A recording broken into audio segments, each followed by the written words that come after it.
ఆంధ్రప్రదేశ్లో రాజకీయాలు హీటును పెంచుతున్నాయా? వైఎస్ఆర్సీపీ పార్టీ అధినేత మాజీ ముఖ్యమంత్రి జగన్మోహన్ రెడ్డి గారు తన అడుగులను స్పీడ్ చేసేందుకు సిద్ధమయ్యారా? ప్రత్యర్థిగా భావిస్తూ తెలుగుదేశం పార్టీకి సంబంధించిన ఎల్లో మీడియా గ్యాంగ్ చేస్తున్న అరాచకాలు, చంద్రబాబు నాయుడు గారి సారథ్యంలో కూటమి ఎలాంటి పనితీరుతో ముందుకు పోతుందో వెరసి ప్రజల వ్యతిరేకత మొత్తం కూడా ఇప్పుడు కొలిక్కి రాబోతుందా కొద్ది రోజుల్లో అంటే ఖచ్చితంగా అవును అనే సమాధానం ఇక్కడ చెప్పక తప్పని పరిస్థితి. ఢిల్లీలో ఉన్న పెద్దల దాకా ఇది చేరిందా లేదా పక్కన పెడితే గల్లీలో ఉన్న ఆంధ్ర యువకుడికైతే అసలు విషయం ఇప్పుడే అర్థమవుతుంది. ఎన్నికల దాకా ఒక మాట, ఎన్నికల తర్వాత మరో మాట, చివరకు జరిగిందేమిటి జరుగుతున్నదేమిటి చూస్తే వెరసి అసలు సినిమా ఇప్పుడు మొదలవుతుంది అనిపిస్తుంది. రోజుకొక ట్విస్ట్, రోజుకొక గందరగోళం. కేవలం వైసీపీని టార్గెట్గానే కూటమి అధికారం కొనసాగిస్తుంది అనే తట్టు కనపడుతున్న అనేక దృశ్యాలు. అందులో తాజాగా ఇటీవల అరెస్టుల పర్వం. వెరసి వైఎస్ఆర్సీపీ పార్టీ అధినేత మాజీ ముఖ్యమంత్రి జగన్ ఇక తన అసలు సిసలైన వ్యూహాలు అమలు చేసేందుకు ఆయన కూడా ముందుకు అడుగులు వేస్తున్నారు. ఏపీ రాజకీయాలు కొత్త మలుపులు తీసుకుంటున్నాయి. వైసీపీ లక్ష్యంగా కూటమి ప్రభుత్వం రాజకీయ వ్యూహాలు అమలు చేస్తూ పోతున్న తరుణంలో లిక్కర్ కేసు ఇప్పుడు వైసీపీ ముఖ్య నేతల మెడకు చుట్టుకుంటుంది అంటూ మనం వరుస కథనాలను చూస్తూ వస్తున్నాం. వరుస అరెస్టులతో వైఎస్ జగన్ కొత్త కార్యాచరణకు గట్టిగా సిద్ధమయ్యారట. ఈ కేసులో జగన్ ప్రమేయం పైన ఛార్జిషీట్లో ప్రస్తావన చేశారు. అటు ఢిల్లీ కేంద్రంగా జాతీయ రాజకీయాల్లో వేగంగా లెక్కలు అతిగా మారిపోతున్నాయి. దీంతో జగన్ రూట్ మార్చేశారు. పార్టీ ముఖ్య నేతల భేటీలో కీలక ప్రకటన సిద్ధమయ్యారట జగన్. మాజీ ముఖ్యమంత్రి జగన్ తాజా పరిణామాలతో ఒక్కసారిగా అప్రమత్తం కావాల్సిన పరిస్థితులు కూడా వస్తున్నాయి. అయ్యారు కూడా. బెంగళూరు నుంచి ఈరోజే ఆయన ఏకంగా పార్టీకి సమావేశం ఏర్పాటు కోసం వస్తున్నారు. ఈ నెల 31న జగన్ నెల్లూరుకు వెళ్ళబోతున్నారు. జిల్లా జైలు నుంచి మాజీ మంత్రి కాకాని గోవర్ధన్ రెడ్డిని కలవనున్నారు. ఆ తర్వాత అక్కడి నుంచి పార్టీ సీనియర్ నేత ప్రసన్న కుమార్ రెడ్డి దగ్గరికి వెళ్తారు. వచ్చే వారం రాజమండ్రి జైల్లో రిమాండ్ ఖైదీగా ఉన్న ఎంపీ మిథున్ రెడ్డి గారిని కూడా జగన్ నేరుగా వెళ్ళి పరామర్శిస్తారు. తద్వారా మీడియాకు అడ్రస్ కూడా చేస్తుంటారు ఇక్కడికి వెళ్ళిన ప్రతి ప్రదేశంలో. రేపు జరగబోయే పార్టీ పిఏసీ సమావేశంలో సైతం కీలక అంశాలను పార్టీ నేతలతో ముఖ్యులతో చర్చలు జరుపుతారట జగన్. పార్టీ ముఖ్య నేతల వరుస అరెస్టుల వేళ కొత్త వ్యూహాలతో ముందుకు అడుగులు వేస్తున్నారు.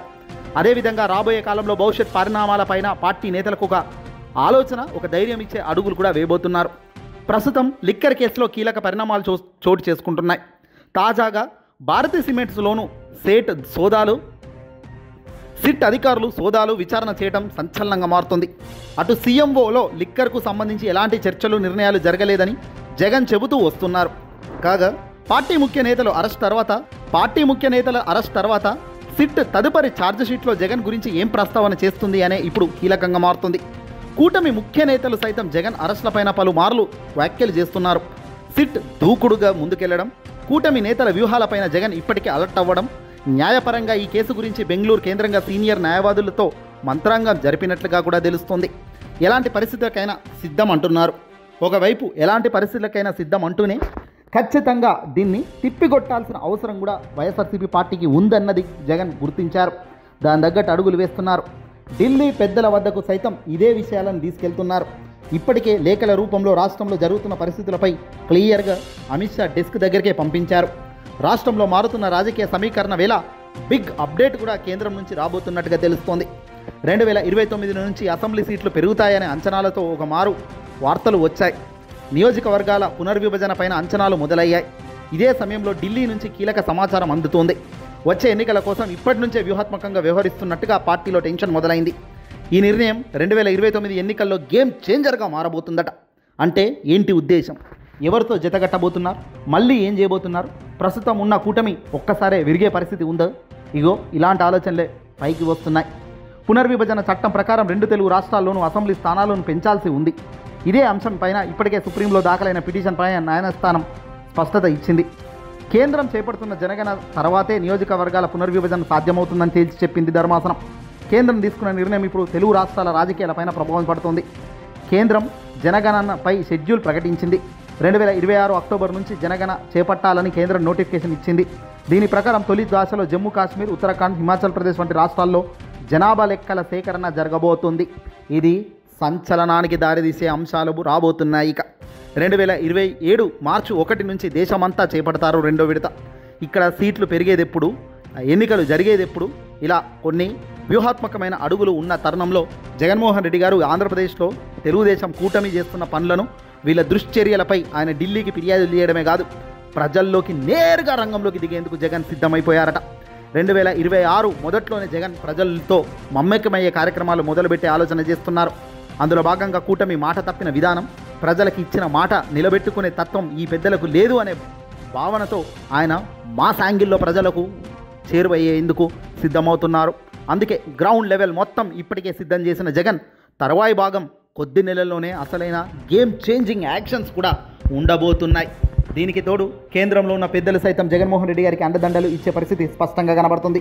ఢిల్లీ పెద్దలు మోదీ, అమిత్ షా లాంటి వ్యక్తులు సైతం ఇప్పుడు జగన్ వైపు వెళ్లేందుకు సంసిద్ధమవుతున్నారు. ఇదే అతి ముఖ్యమైన ఢిల్లీ బిగ్ మలుపు అనే దానికి కారణమవుతుంది. ఏదేమైనా రాజకీయాల్లో ఎప్పుడు ఏదైనా జరగవచ్చు. ఆ జరిగిన వెంటే పరిణామాలు ఎంత వేగంగానైనా మారవచ్చు. ఉదాహరణకు 2024 ఎన్నికలే, చంద్రబాబు అరెస్ట్, పవన్ పరామర్శకు వెళ్ళి అక్కడే పొత్తుల ప్రకటన, ఆ తర్వాత కేంద్రం పొత్తులకు అంగీకరించడం, వెరసి ముగ్గురు జతగట్టి ఎన్నికల్లోకి వెళ్ళడమే కూటమి అధికారంలోకి రావడానికి ఏకైక కారణం. ఒకటైతే ఈవీఎంలలో జరిగిన అవకతవకలు రెండో కారణంగా చూపుతున్నారు. ఎంతవరకు కరెక్టా కాదా అన్నది పక్కన పెడితే ఏదైనా పార్టీ మారేదానికి, గవర్నమెంట్ మారేదానికి, ఓ కొత్త గవర్నమెంట్ రావడానికి గల కారణాలు అయితే ఇగో వీటిపైనే ఆధారపడింది. కాబట్టి ఎప్పుడు ఏదైనా రాజకీయాల్లో సాధ్యమే అనేది ఇందుకే. ఏదేమైనప్పటికీ కూడా జగన్మోహన్ రెడ్డి గారు అయితే ఢిల్లీ వేదికగా కంప్లైంట్ చేయడంతో పాటు తాను సైతం గట్టిగా నేరుగా రంగంలోకి దిగేందుకు పక్కా ప్రణాళికలు తాను సిద్ధం చేసుకుంటున్నారు. అందులో భాగంగానే తాను పిఏసీ సమావేశం భవిష్యత్తు రేపు పెడుతున్నారు. రేపు మీటింగ్లో భవిష్యత్తు ఎలాంటి పరిణామాలు ఉంటాయో చెప్పేస్తారు. ముందుకు వెళ్లే విధంగా కార్యాచరణ ఖరారు విడుదల చేస్తారు.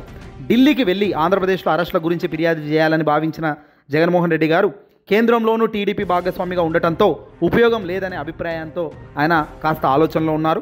ఏపీలోని ప్రజల మధ్యనే ఉంటూ ప్రభుత్వాలపై గట్టి పోరాటం చేయాలనేదే తన తాజా ఆలోచన.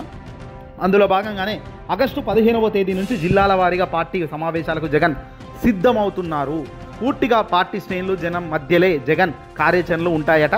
ఇదే సమయంలో త్వరలో జరిగే ఉపరాష్ట్రపతి ఎన్నికల్లో ఓటింగ్ అనివార్యం అయితే పార్టీ వైఖరి పైన జగన్ స్పష్టత ఇచ్చే అవకాశం కూడా ఉంది. ఇది చాలా చాలా కూటమికి ఒక రాబోయే రోజులు గడ్డు రోజులుగా కనబడుతున్నాయి. అనుకున్నది ఒక్కటి అవుతున్నది ఒక్కటి అనుకున్నట్టే కూటమికి ఇబ్బందులు తలపెడుతున్నాయి. ఏదేమైనప్పటికీ ప్రజలు ఎటువైపు ఉంటారు, ప్రజలను ఎటువైపు తీసుకెళ్తారో రాబోయే కాలంలో అన్నదే అతి ముఖ్యమైన పాయింట్. ప్రజలు జగన్ వైపు నిలబడి నమ్మితే, మేము మోసపోయామని వాళ్ళని కనుక సాటిస్ఫై చేయగలిగితే ఖచ్చితంగా కూటమికి మనగడ ఉండదు. జనసేన, టీడీపీ, బీజేపీకి కనీసం చిల్లిగవ్వ లాంటి ఓట్లు కూడా పడే పరిస్థితి రాబోయే రోజుల్లో ఉండదు. అల్టిమేట్గా వైఎస్ఆర్సీపీ ప్రభంజనం మొదలు కాబోతుందనేది క్లియర్గా తెలుస్తుంది.